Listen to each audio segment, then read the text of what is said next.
Call me a Mormon the way I love to soak. So I've been playing a lot of Pokemon Champions recently, and let me tell you, I'm having a lot of fun, actually. I didn't expect that. You know, I'm not great at it, but I'm not the worst. I think I have a little bit of team-building acumen. I can understand what's going on an intimate level, so, you know, I figured I'd try it out instead of just jumping into the competitive scene. You're probably wondering why I haven't just gone on Showdown and figured out how to play a competitive Pokemon. It's not the same. Like, I understand Showdown, but it's a bit more intimidating than I'd like to deal with, so that's why I haven't done Showdown. I've tried. I was really inspired to make this video when I saw a Twitter clip of somebody hitting a flower trick on the enemy gamer. Now, flower trick isn't that special. It's what happened before the flower trick.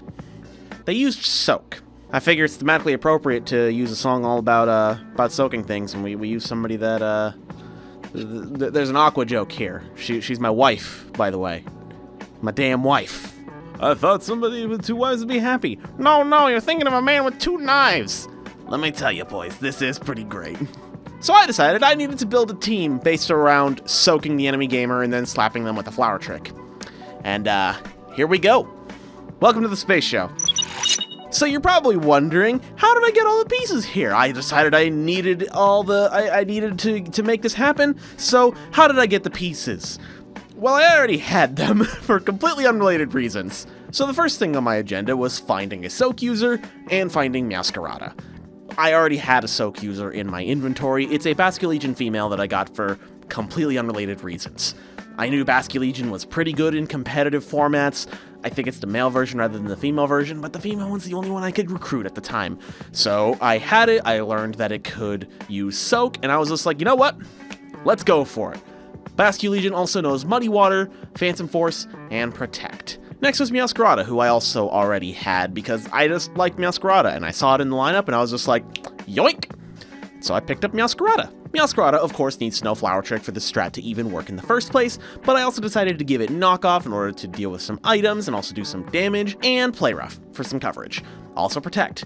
Every single Pokemon has Protect, just letting you know. When it comes to abilities for these two, well, I didn't want to have to run a rain team in order to get Basculegion up to speed, so I didn't want to use Swift Swim, so I decided to go for Adaptability in order to power up its other two moves that it's going to use for coverage. As for Meowscarada, it has the starter ability as its base ability, but it also gets the hidden ability Protean, which changes Meowscarada's type to be the first move it uses in a given turn, once per switch in. It used to be every single move changed the type of the Pokemon right before it started using it so it would get that stab bonus, but they nerfed it in later generations. So I have the moves all set, and I decided to name Meowscarada Speedwagon in honor of my actual Meowscarada from Pokemon Scarlet. There's one big problem though. These stats don't line up very well. So in order to get around this issue, I decided to max out Basculegion's speed and make sure Meowscarada has a speed-reducing nature and 1 point in speed. That way, they're only 1 point apart at these levels, so I can control the turn order. Basculegion will always go before Meowscarada, hitting a soak, and then hitting the flower trick right after that. Foolproof, right? Unless we're in Trick Room. Now, I could do a Trick Room set because Azumarill learns Soak as well, and I do have an Azumarill at the ready, so I figure I can set up Trick Room with like somebody else, but I'm not going to do that. It's fine. It's okay. With this hyper speed controlled thing, I can always guarantee that Meowscarada can get off at least one flower trick. Oh, what if it dies beforehand? Focus Sash, baby! Now, it's not like Basculegion is especially bulky, but I did decide to give it leftovers so it has a little bit of self-sustain. With Phantom Force on its side, it does get 1 free, maybe 2 free heals during the battle, so it's something. Now, you can't just win a game with only 2 Pokemon. I mean, you can, but like, it's not very often. So I needed a bit more to fill it out. Here's Hisuian Arcanine.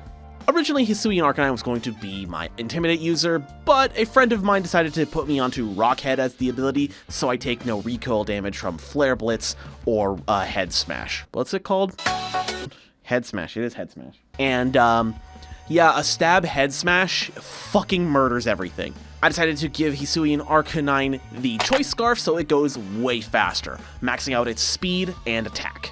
It's these three Pokemon that create the core of what I want to do. I have a really fast attacker, I have my soaker, and I have my flower tricker. That sounded so wrong. The other three Pokemon they can switch out depending on how I feel. I don't have them concretely set, but they have worked out for me so far. Here's my Sylveon. It's built exactly like you expect it to be. Pixelate Hyper Voice. It's using a citrus berry in order to help him self-sustain. I decided to give it Protect and Helping Hand so it can help its partner out in case it needs to.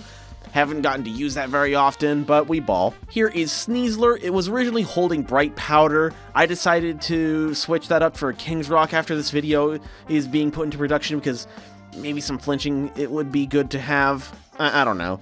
Its moves are Dire Claw, because you can't have a Sneasler without Dire Claw, Close Combat, U-Turn, and Protect.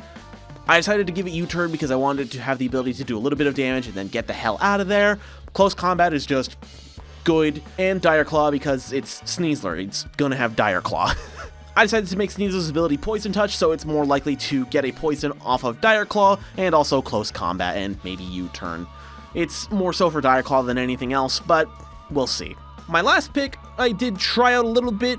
It used to be Mega Dragonite, because I clicked the Auto Team build in Pokemon Champions, and it was just like, Dragonite, and I was just like, you know what? Dragonite's great. But I decided recently to switch it for my Mega Frostlass from a different team idea I had. Frostlass, of course, is running Blizzard, Icicle Crash, Nasty Plot, and Protect. I might switch out Icicle Crash for Thunder just to fuck with some birds. It's like, oh, you want weather control, Pelipper? Die! And that, my friends, is my team. It's not great, I understand that, but you know what, it's my team, and I'm having a bit of fun with it. Here's some clips of me having fun with it. Here comes, chat. Here comes.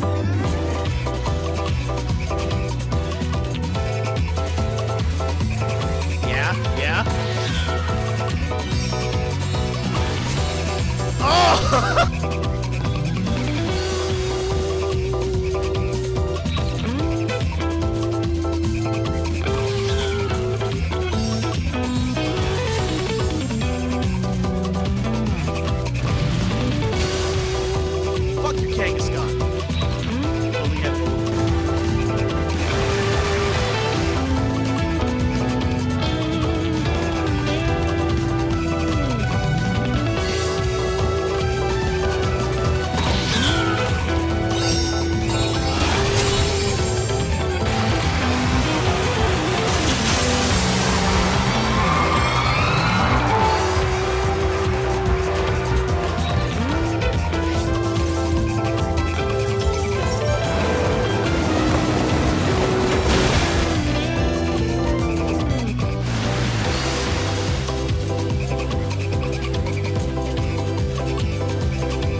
It is really fun to pilot this team. Like, when I get it off, it gives me the biggest dopamine rush. I can't explain it. But hey, thanks for watching, and maybe in the future I'll do another one of these. I am Currently working on an Archaludon team because I like the bridge.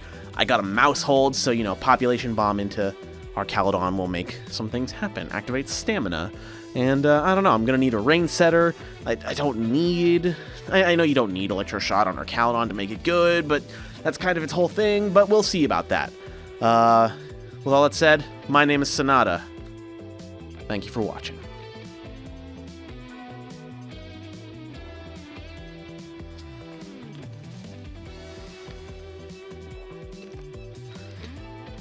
The next episode of the Space Show is about Dark Cloud.